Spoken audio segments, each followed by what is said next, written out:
Bapak Ibu sekalian yang berbahagia, mudah-mudahan di maghrib ini Allah meridai, kemudian Allah berkahi, Allah jadikan rumah tangga yang sakinah, mawaddah warahmah. Kemudian Allah kumpulkan kelak kita bersama orang-orang yang dicintai oleh Allah Subhanahu wa taala, begitu juga yang dicintai oleh Rasulullah sallallahu alaihi wasallam.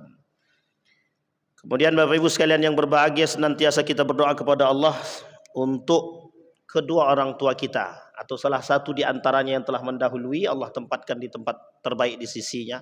Allah terima amal ibadahnya, Allah kumpulkan bersama orang yang saleh. Dan untuk orang tua kita yang masih hidup, Allah sehatkan, Allah kuatkan, berkah, insyaallah husnul khatimah. Amin ya rabbal alamin. Baik, malam hari ini Bapak Ibu sekalian yang berbahagia, kita lanjutkan kajian kita tentang dinamika atau problematika umat yang terjadi di akhir-akhir ini. Banyak sekali hal-hal yang memang harus kita sikapi dari apa yang terjadi, yang kita temukan akhir-akhir ini. Di dalam satu hadis baginda Nabi Muhammad sallallahu alaihi wasallam, kata baginda Nabi Muhammad sallallahu alaihi wasallam, la tahmilil ilma an ahlil bid'ah wa la tahmilhu amman la tu'raf bit talab wa la amman yakdzib fi haditsin nasi wa in kana la yakdzib fi hadithi Rasulillah sallallahu alaihi wasallam. Wa qala Ibnu Sirin, hadzal ilmu dinun fanzuru amman ta'khuduna dinakum. Kemudian berkata Ad-Dailami an Ibnu Umar radhiyallahu anhuma marfu'an ila Nabi sallallahu alaihi wasallam, al-ilmu dinun was salatu dinun fanzuru amman ta'khuduna hadzal ilma wa kaifa tasulluna aw tusalluna hadhihi as-salata fa innakum tas'aluna yaumal qiyamah. Di dalam hadis yang lain baginda Nabi Muhammad sallallahu alaihi wasallam, innallaha la yanzi'ul ilma intiza'an yantazi'uhu walakin yantazi'ul ilma biqabdil ulama. Baik Bapak Ibu sekalian yang berbahagia, kita mulai dari kalimat yang terakhir, hadis terakhir. Kata baginda Nabi Muhammad sallallahu alaihi wasallam, kata Nabi, ilmu itu akan hilang. Allah innama aradallah an yantazi'al ilma, ketika Allah menginginkan mencabut ilmu itu, Allah tidak mencabut ilmu itu kecuali dengan beberapa hal. Salah satu di antaranya adalah biqabdil ulama. Allah mencabut ilmu dengan mencabut para alim ulama. Biqabdil ulama. Pertanyaannya adalah, mengapa Allah mencabut ilmu? Sehingga apa yang terjadi ketika ilmu yang dicabut? Kata Allah, kemudian kata Nabi dalam hadisnya, dilanjutkan, ketika ilmu dicabut, wayantashiru al-juhal, maka akan tersebar para orang-orang yang juhal. Juhal itu jamak dari kata jahilun. Jahil itu artinya bodoh. Kalau dikaitkan dengan jahiliyah, ini sebenarnya ada kesamaan. Jahilun dulu dengan jahil yang sekarang, itu sebenarnya perbedaannya tipis. Kalau orang jahil yang dahulu, jahilun anid din, mereka jahil dari urusan agama. Tapi dalam perdagangan, keilmuan, mereka pintar, cerdas. Orang Arab itu terkenal dengan tijarahnya bagus. 6 bulan, dan mereka jago di bidang perdagangan atau perniagaan. Tapi dalam bidang agama disebut dengan jahilun. Kata para ulama, jahil anid din, bodoh terhadap urusan agama. Dan kata Syekh Hasim Al-Asy'ari, begitu juga kata Syekh Kiai Haji Ahmad Dahlan, persoalan ilmu ini itu persoalan serius. Yang dimaksud adalah ilmu dalam urusan agama.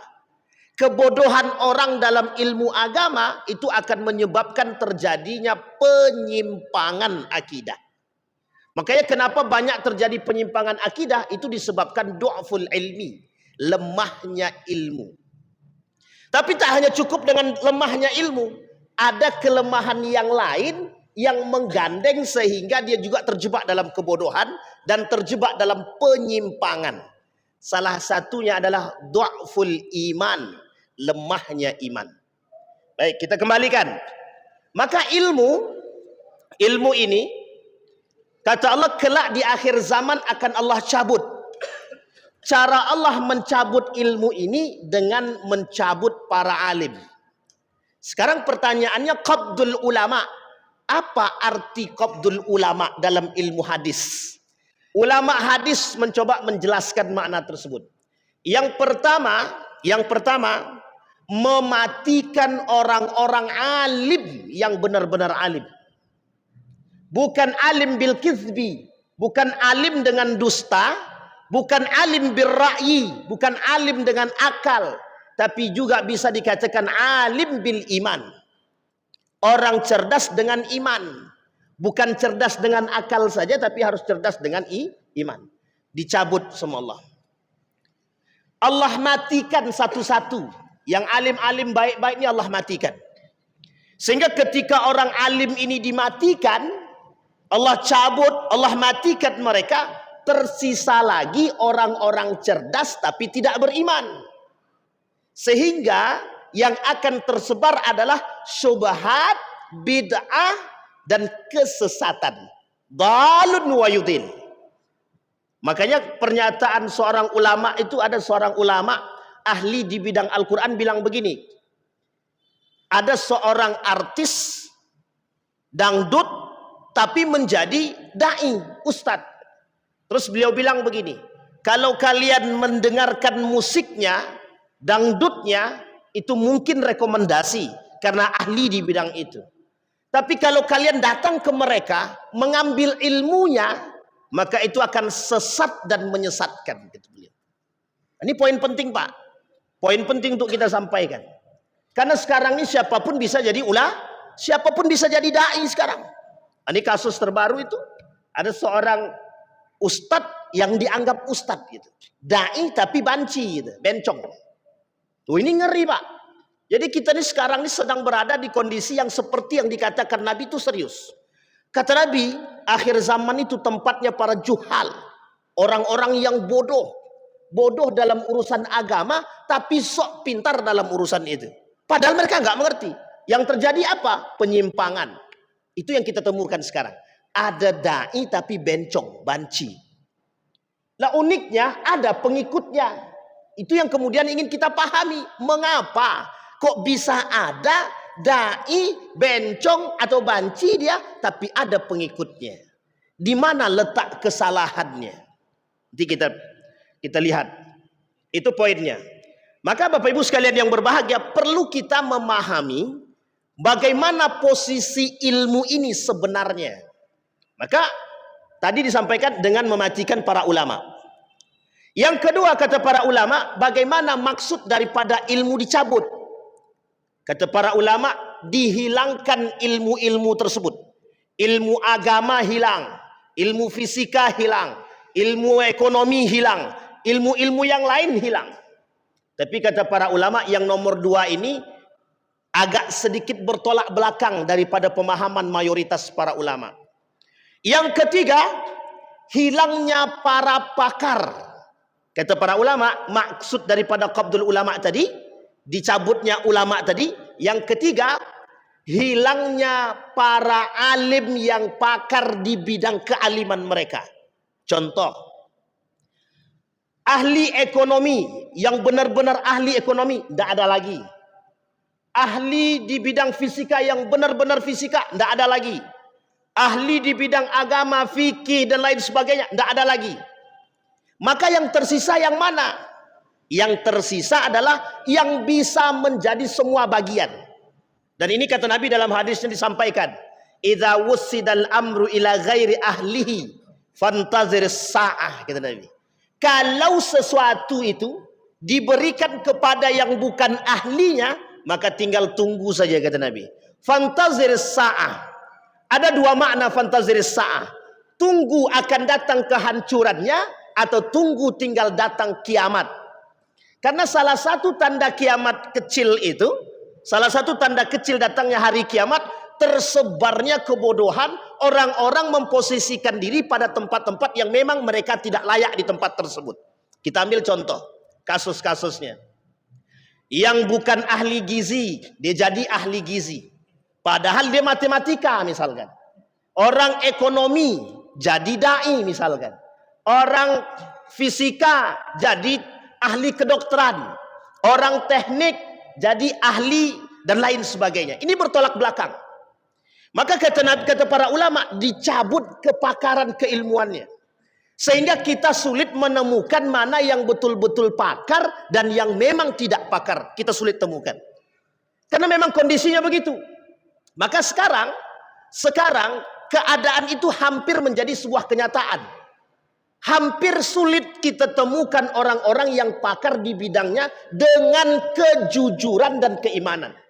Tapi kalau cuma pakar lisan saja banyak. Pakar lisan banyak. Cuma pakar dengan iman dan kejujuran, ini yang sangat sedikit kita temukan. Terutama di Riau. Sulit kita temukan para da'i, para ulama yang alim itu, yang memang alim dengan lisan mereka serta iman mereka dan kejujurannya serta sikap. Itu yang kita butuhkan. Baik, biqabdil ulama. Maka kata Allah dengan cara tiga hal, kata para ulama dengan tiga hal tadi. Mematikan para ulama, kemudian menghilangkan ilmu-ilmu tersebut. Yang ketiga, mencabut para orang-orang yang pakar di bidang keilmuan tersebut. Nah, Bapak Ibu sekalian yang berbahagia, kemudian dikatakan oleh Nabi, biqabdil ulama, dengan cara mencabut para ulama. Kemudian apa yang terjadi? Bi'intishari al-juhal, kemudian tersebarlah kebodohan. Imam Al-Ghazali mendefinisikan bodoh tersebut. Tidak hanya Imam Al-Ghazali, beberapa para ulama-ulama yang lain, termasuk Hasan Al-Basri, dan beberapa para ulama termasuk Syekh Abdul Razak Al-Badar misalkan, mengartikan yang disebut dengan juhal, jahil. Bodoh itu apa? Satu, orang yang benar-benar tidak mengerti. Itu diartikan bodoh. Yang kedua, orang yang pura-pura pintar. Dia bodoh tidak, tapi dia tak ngerti kalau diri dia itu bodoh, tapi pura-pura pintar dia. Yang ketiga, ada orang yang bodoh tidak mengerti kalau dia bodoh. Ini bahaya, ini parah juga ini. Yang paling berbahaya adalah sudah dia bodoh tapi dia pura-pura pintar. Yang menyebabkan masalah kelak adalah orang-orang seperti ini. Sehingga dengan kebodohannya yang mengaku pura-pura pintar, bisa membuat lisan dia menyentrum orang-orang, bisa mempengaruhi orang-orang, sehingga lisan dia bisa mempengaruhi orang-orang sehingga terjebak dalam satu kesesatan, syubhat, bid'ah dan keharaman. Kita ambil contoh kasus. Kasusnya adalah contoh yang tadi kita sampaikan, Buti misalkan. Ada dai tapi banci, bencong. Itu pertanyaannya adalah, pintarkah dia? Cerdaskah dia? Kita nggak bisa, kita nggak tahu. Tapi yang jelas kita hari ini dibuat bodoh dengan kondisi yang bodoh. Artinya apa? Artinya kita dibuat menjadi orang yang bodoh dengan kondisi kita. Contoh, pertanyaan kita sederhana. Apa hukum laki-laki menyerupai perempuan? Itu jelas hukumnya dalam hadis Nabi. La'anallahu syabbahar rijal bin nisa' wan nisa' bir rijal. Allah melaknat laki-laki menyerupai perempuan, perempuan menyerupai laki-laki. Itu jelas Pak, hukumnya jelas. Lah kok datang orang menjadi dai, dia menyerupai perempuan. Laki-laki menyerupai perempuan tapi menjadi dai. Apa yang diminta dari kita? Satu, menormalkan perbuatan-perbuatan yang melanggar syariat itu. Apa kata para ulama yang dinukil daripada Syarah Al-Arba'in An-Nawawi? Man ahdatsa hadasan au awa muhditsan Fa'alaihi la'natullah. Barang siapa yang mencoba membuat sesuatu yang tidak pernah kami buat, maka mereka akan mendapatkan laknatullah. Kemudian dilanjut para ulama, wa dakhala fil hadis al-uqud al-fasidah wal hukmu ma'al jahli wal jur wa nahwa dzalika yuwafiqu syar'i la yuwafiqu syar'i. Kita tahu dia pelaku perbuatan kita tahu dia melakukan perbuatan yang dilaknat oleh Allah, tapi kemudian dia menjadi dai. Kita menerima keberadaan mereka, berarti tandanya kita sedang mengaminkan perbuatan yang melanggar syariat. Perlu dipahami, tidak ada urusan keharaman menghalalkan. Mohon maaf, tidak ada urusan yang haram dihalalkan, itu tidak ada. Jadi jangan sampai kita dengan perbuatan-perbuatan yang tercela, bid'ah, syubhat, kita aminkan. Ini poin penting dan tegas bagi para pemimpin dan pemerintah untuk kembali melihat begitu banyak persoalan aliran sesat yang tersebar dan bid'ah-bid'ah yang bisa kita temukan. Uniknya yang melakukan perbuatan tersebut Muslim. Kalau dulu jahiliyah perbedaannya jelas. Mereka tidak masuk ke dalam Islam, mereka kafir. Tidak mengerti Allah, tidak mengenal Rasulullah. Mereka berbuat, itu jelas. Sekarang yang melakukan adalah Muslim. Maka kata para ulama, la yuwafiqus syar'i. Perbuatan itu tidak sama sekali bisa diaminkan oleh syariat. Dia bertolak belakang. Maka kalau kita ikut mendengarkan perbuatan atau kajian seorang dai yang banci dan bencong tersebut tanpa mengambil poin atau memberikan nasihat, kita bagian daripada perbuatan tersebut. Allah melarang, Pak. Allah melarang setiap orang di antara kita yang mengaku beriman untuk mengikuti kajian-kajian ahlul bidah, kajian ahlul musyrikin. Nabi kata dalam hadis dia, kata Nabi, kelak di akhir zaman akan datang satu masa, kata Nabi, di mana umat-umatku mereka akan mengikuti kemusyrikinan. Umat Muslim mengikuti kemusyrikan. Musyrik itu bagaimana? Musyrik itu dia Muslim, percaya pada Allah, tapi percaya juga pada yang lain. Kalau dulu kita lihat mana kafir, jelas. Kafir itu terbagi 3 setidaknya dalam Al-Quran. 1 Yahudi, Nasrani, kafir Quraisy. Sisanya musyrik semua. Yang ketiga Muslim. Nah, kita bagian daripada orang Muslim. Tapi uniknya ada umat Muslim yang satu sisi dia juga menyembah patung, main sesajenan. Oh, ini penting untuk kita sampaikan. Sesajenan jalan, sholat jalan. Sesajenan jalan, khutbah Jumat jalan. Loh, ini nggak bisa, bertolak belakang. Yang seperti ini. Nah, ini yang nggak bisa kita terima. Makanya kenapa salah satu program yang paling selalu disampaikan oleh Muhammadiyah itu adalah bid'ah, tahayul, khurafat. Karena memang pencampuradaan agama, kalau bahasa lainnya sinkritisme, itu kental pada masanya. Sampai Syekh Hashim Al-Asy'ari menuliskan dalam kitabnya Risalah Ahlus Sunnah wal Jamaah itu, awalu ibtidai, kata dia, awal mula terjadinya yang disebut dengan bid'ah itu fi ardi Jawa, di Jawa, kata beliau. Dan beliau sampaikan. Maka sekarang kita banyak temukan itu, mohon maaf. Apa sebab? Al-jahlu, kebodohan. Al-jahlu dari bidang apa? Pertaniankah, ekonomikah, peternakankah, dan lain sebagainya? Bukan. Kebodohan dalam agama. Sehingga muncul hal-hal yang aneh. Kita ambil contoh lain. Maulid Nabi. Mereka buat Maulid Nabi, tarian, tapi yang di depan tulisan Maulid Nabi itu yang joget perempuan. Pakai celana pendek misal. Pakai son horek dan lain sebagainya gitu. Itu sebenarnya sedang mengatakan, "Hei Rasulullah, hari ini kami cinta padamu, Tapi ingat di balik cinta kami padamu, kami bermaksiat kepadamu, kata dia. Cuma tidak secara terang-terangan. Mereka bermaksiat kepada Allah dan Rasulnya di tempat, di waktu yang mereka mengakui kecintaan kepada Rasulullah. Nah, ini bertolak belakang, Pak. Sama halnya sederhana begini. Ya Allah, saksikanlah aku salat dan aku korupsi, gitu. Sama tuh. Beda-beda tipis saja itu. Mereka bermaksiat, mereka salat, gitu. Mereka bermaksiat tapi mereka melakukan ahlul bid'ah, perbuatan bid'ah itu. Ta'ala. Maka kata Ibnul Qayyim Al-Jauziyah, perlu terus kita tekankan. Yang paling banyak kelak di akhir zaman itu fitnah itu ada dua, kata dia. Fitnah syubhat dan syahwat, gitu. Nah, kita sedang berbicara tentang fitnah syubhat. Bapak Ibu sekalian yang berbahagia, fitnah syubhat ini berbahaya. Munculnya para aliran-aliran sesat itu syubhat semua itu.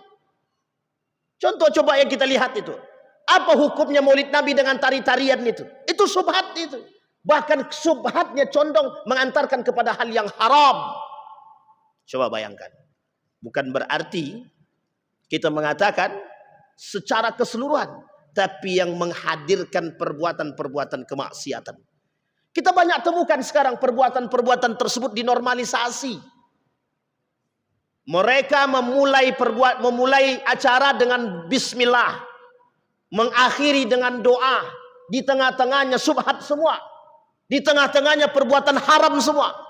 Tapi kita normalkan, kita biarkan. Apa alasan? Mengapa kita melakukan demikian? Jawabannya sederhana, sudah biasa. Mengapa kita biasa? Dibiasakan. Mengapa dibiasakan? Karena ada orang yang mencoba untuk membiasakan. Mengapa mereka mencoba membiasakan? Karena ada kepentingan di balik hal tersebut yang tak bisa kita tutupi. Begitu kondisi kita sekarang. Sehingga mohon maaf, sulit bagi kita melawan hal tersebut, sangat sulit. Kenapa? Karena ada orang-orang tertentu yang punya kepentingan di balik hal-hal tersebut. Contoh, pengharaman son horeg. Kenapa ikhtilaf? Banyak yang mengharamkan dan ada yang juga tidak setuju diharamkan. Karena yang tidak diharamkan itu ada orang yang punya kepentingan, maka tak diharamkan.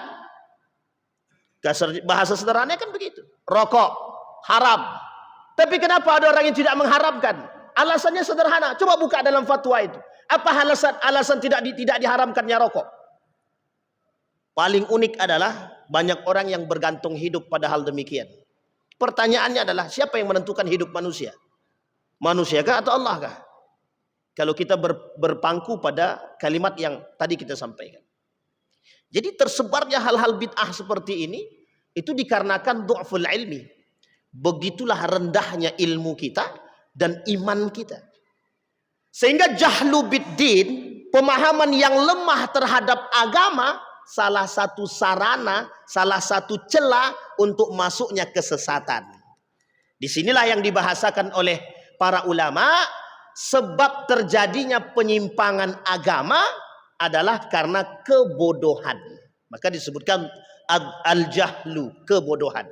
Bodoh dalam urusan apa? Bodoh dalam urusan agama. Itu yang pertama.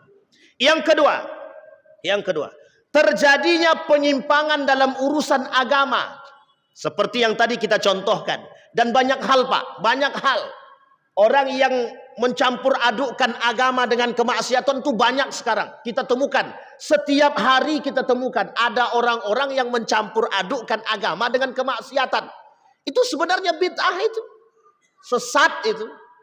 Apalagi kalau mereka katakan ini tidak sesat. Ini boleh-boleh saja, katanya. Nah, itu tugas kita, Pak. Meluruskan yang bengkok ini. Kata Dr. Mawardi Muhammad Saleh, katakan yang benar sekalipun kau menjadi musuh bagi mereka, katanya. Nah, yang kita tak mau itu kadang-kadang. Kita tak mau menyampaikan kebenaran, takut banyak musuh. Padahal hukum menyampaikan kebenaran pada satu yang salah wajib. Wajib. Coba bayangkan. Maka kita sekarang ini terjebak dalam konteks itu. Kita dijebak dalam kalimat, aku tidak mau menegur dia, takut nanti aku dijadikan musuh sama dia. Berdosa kita, Pak, berdosa. Lebih baik kita bermusuhan tapi kita menyampaikan kebenaran daripada kita tidak menyampaikan sama sekali. Kelak di hadapan Allah pertanggungjawabannya bagaimana? Ridwan, sudahkah kau sampaikan kebenaran? Takut ya Allah besok dia memusuhi aku, berarti lebih penting dia daripada aku, kata Allah. Gimana kita mau jawab? Coba bayangkan. Ini urusan kita dengan Allah. Menyampaikan kebenaran. Kata Dr. Mawardi Muhammad Saleh, biarkan, kata dia. Ulama itu ada 3, kata beliau. Ulama'ul sultan, ulama'ul jamaah, ulama'ul rabbani. Kata Dr. Mawardi Muhammad Saleh, ulama itu ada 3. 1, ulama pemerintah. Yang kedua, ulama jamaah yang mengikuti apa kata jamaah. Yang ketiga, ulama rabbani yang mengatakan kebenaran mesti tidak disukai, kata dia. Itu yang ngomong Dr. Mawardi Muhammad Saleh tadi pagi itu. Coba bayangkan, Pak. Nah, pertanyaan kita sekarang sederhana. Apa alasan kita untuk tidak menyampaikan kebenaran? Tekanan, ketidakberanian, hilang kepentingan, dan lain sebagainya. Itu tergantung kepada apa yang ingin kita sampaikan. Maka setiap orang yang tidak punya kepentingan kecuali kebenaran, dia akan menyampaikan apa yang dia harus disampaikan. Kecuali dia takut tak dapat tempat, selesai urusan. Maka sulit bagi lisan untuk menyampaikan hal tersebut. Baik, kembali kepada poin yang kedua, fanatisme. Fanatisme ini di dalam Al-Quran Allah sebut. Di dalam Al-Quran Allah sebut. Kata Allah di dalam Al-Quran, ada 4 karakter jahiliyah. Salah satu di antara 4 karakter jahiliyah ini adalah yang ketiga. Yang keempat itu adalah hamiyatul jahiliyah. Apa itu hamiyatul jahiliyah? Fanatisme seperti yang dibuat oleh orang-orang jahiliyah. Orang jahiliyah dulu sangat fanatik terhadap Tuhan nenek moyang mereka. Mereka fanatik terhadap nenek moyang mereka. Pertanyaannya sederhana, mengapa mereka fanatik terhadap nenek moyang mereka? Karena dalam kegiatan aktivitas hari-hari mereka ada kepentingan yang tidak boleh diganggu. Tak boleh diganggu. Kita ambil contoh. Ketika baginda Nabi Muhammad SAW datang dengan urusan syariat, orang-orang kafir Quraisy menolak. Orang-orang musyrik menolak. Kenapa? Karena Nabi membuang yang disebut dengan perbudakan. Nabi tolak semua yang sifatnya ribawi. Nabi tolak yang sifatnya perzinahan. Nabi tolak yang sifatnya khamar, judi. Nabi tolak semua. Padahal dari sinilah kebiasaan mereka dan tradisi mereka. Kami bisa dapat kawan, bisa saling sharing dengan adanya judi, dengan adanya khamar, biduan dan lain sebagainya. Tradisi. Sehingga mereka tidak mau meninggalkan tradisi nenek moyang mereka. Maka mereka katakan, bukan tidak mau mengakui kebenaran Islam. Hanya saja tidak mau meninggalkan kebiasaan yang pernah mereka lakukan. Kalau sempat ditinggal, habis. Kalau orang kaya, kekayaan kita kok disamakan dengan orang miskin. Orang miskin duduk bareng dengan orang kaya. Ini malu, Pak, malu. Kalau ada manusia sekarang seperti itu, dia sedang mengikuti tradisi jahiliyah itu. Orang kaya tak mau duduk dengan orang tak mampu, berarti sekarang itu tradisinya jahiliyah itu. Malu dia. Karena dulu begitu. Dulu, kalau bahasanya Ihsanuddin Nursi itu, financialization. Wah, itu agak gaul sedikit. Artinya, yang kaya harus kaya itu, yang miskin harus miskin. Di mana letaknya? Letaknya adalah pada tempat duduknya. Orang kaya tempat duduknya bagus, orang miskin tempat duduknya di lantai. Loh, ini tradisi dalam ekonomi berbahaya ini, Pak. Konglomerasi itu berbahaya. Itu yang terjadi pada masa jahiliyah. Makanya orang-orang jahiliyah pada saat itu menolak keberadaan Islam untuk menyamakan semuanya. Tidak bisa, nggak mau mereka. Masuk masjid semua sama, tidak boleh ada perbedaan. Bupati, gubernur, presiden, menteri tidak boleh, harus sama. Mau orang biasa, mau menteri sama. Mereka tidak mau. Menteri harus tempatnya lebih. Kita lihat di luar masjid, dalam keadaan acara. Perhatikan, di mana duduknya presiden, di mana duduknya gubernur, di mana duduknya bupati, di mana duduknya orang-orang penting, kepala dinas segala macam. Belakang kursi itu punya siapa? Kursi sofa untuk orang penting, kursi biasa untuk siapa? Bahkan yang punya acara duduknya di belakang, yang cuma undangan duduk paling depan. Kadang-kadang nalar kita sedang dibuat untuk tidak normal. Kita tidak dinormalkan. Ini persoalan ilmu. Makanya kalau ilmu, kata Profesor Dr. Hamid Fahmi Zarkasi, Dr. Adian Husaini, kalau ilmu tidak dibarengi dengan iman, justru ilmu tidak akan menghasilkan akhlak yang mulia. Tidak akan. Ilmu kalau tidak dibarengi dengan iman tidak akan menghasilkan akhlak mulia. Tidak. Itu bahayanya, Pak. Makanya ilmu, orang pinter banyak, tapi banyak yang tak berakhlak juga banyak.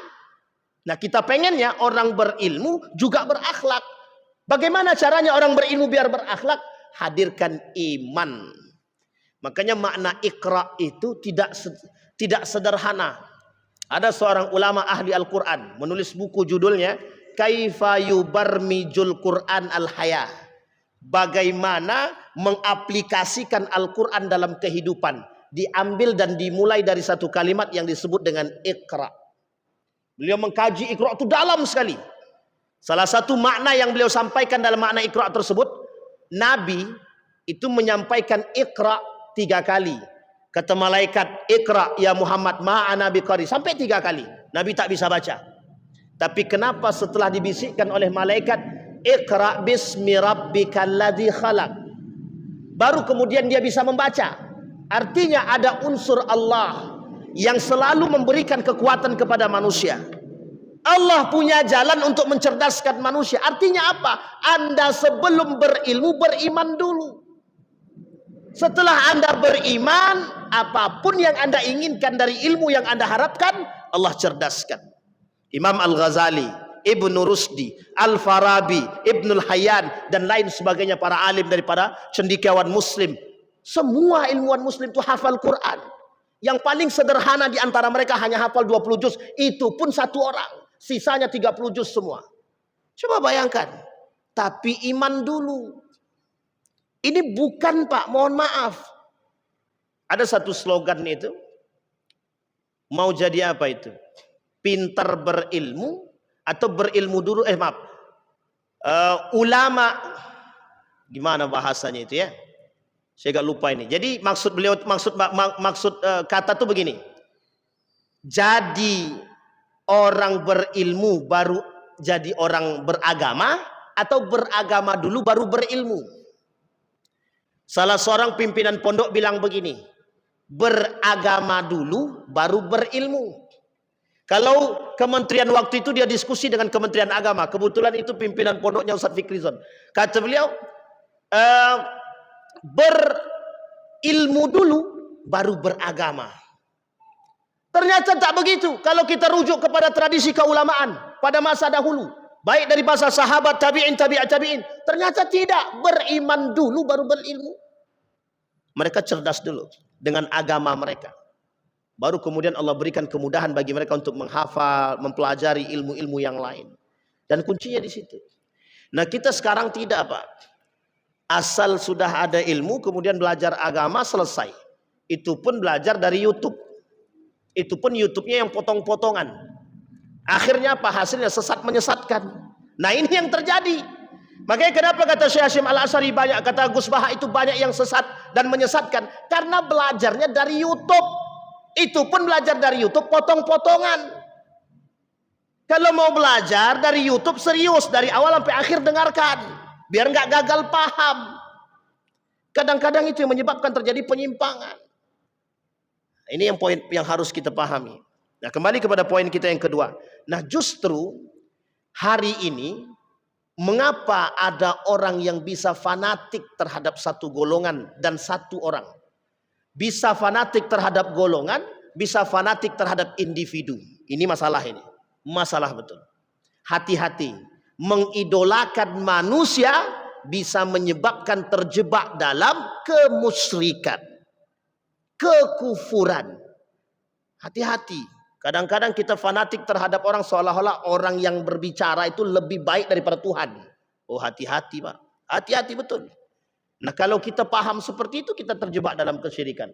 Syahadat kita rusak, agama kita rusak, akidah kita rusak itu. Kufur kita. Habis. Makanya kata para ulama, yang disebut dengan hamiyatul jahiliyah itu, fanatismenya orang-orang jahiliyah adalah fanatik buta. Fanatik dengan kebodohan. Bukan fanatik dengan ilmu. Bukan fanatik dengan iman. Ini bahasa sederhananya begini. Kami cinta Rasulullah. Kami cinta Rasulullah. Tapi pas Maulid Nabi, selesai Maulid Nabi, tidak ada cinta Rasulullah lagi. Ini kegiatan yang kita pernah temukan. Pas kegiatan Maulid Nabi, satu masjid selesai, penuh masjid. Kegiatan Maulid Nabi. Pas salat Isya, la ilaha illallah. Satu sop pun tak sampai. Coba bayangkan.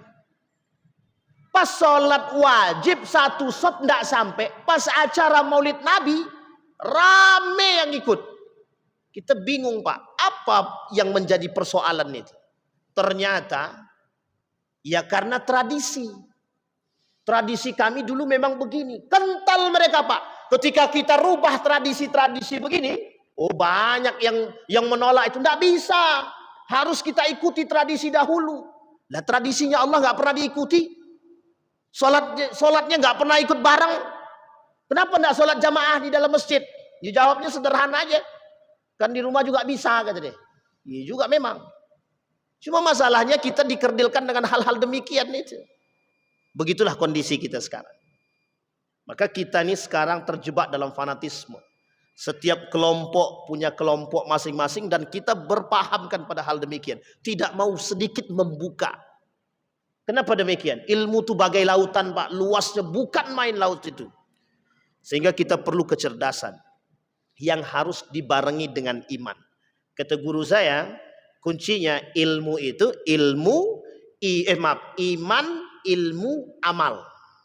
Itu baru aman. Tiga-tiga nih. Kalau ada dalam diri setiap orang mukmin tiga hal tersebut, iman, ilmu, amal, maka insya Allah peradaban Islam itu naik.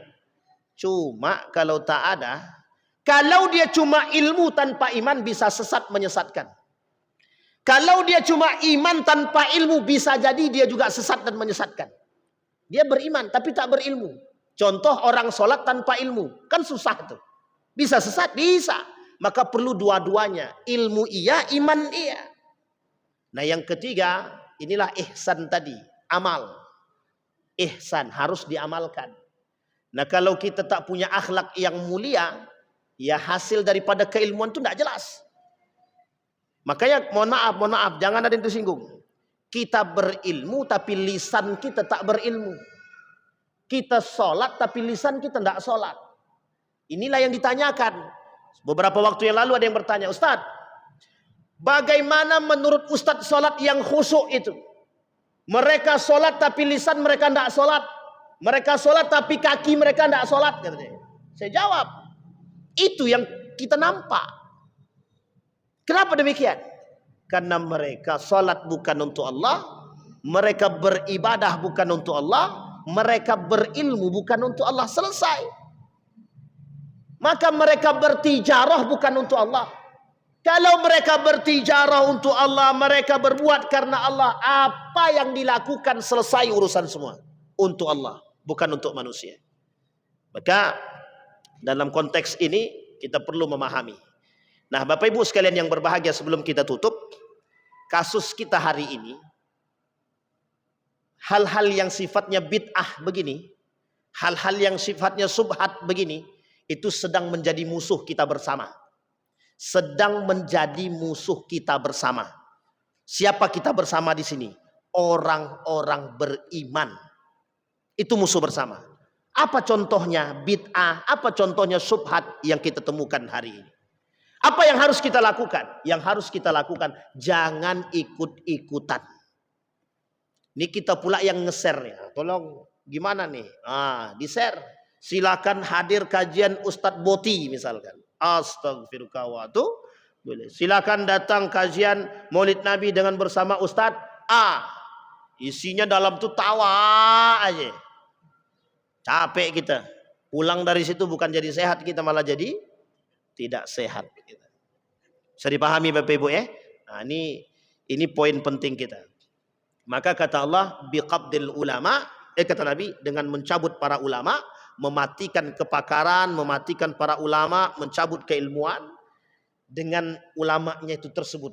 Sehingga kita hari ini sulit menemukan para alim yang benar-benar alim, baik itu alim keilmuan mereka dengan keimanan, begitu juga dengan perilaku dan perbuatan. Nah, itu yang kita butuhkan hari ini. Sama-sama kita harus menghadirkan generasi-generasi yang memang takut dengan Allah. Banyak dai tapi tak takut sama Allah, tapi takut sama manusia. Yang kita khawatirkan justru akan mengantarkan kita kepada neraka jahanam, sesat dan menyesatkan. Mudah-mudahan ada manfaat bagi kita semua. Fa'tabiru ya ulil absar la'allakum tuflihun. Assalamualaikum warahmatullahi wabarakatuh.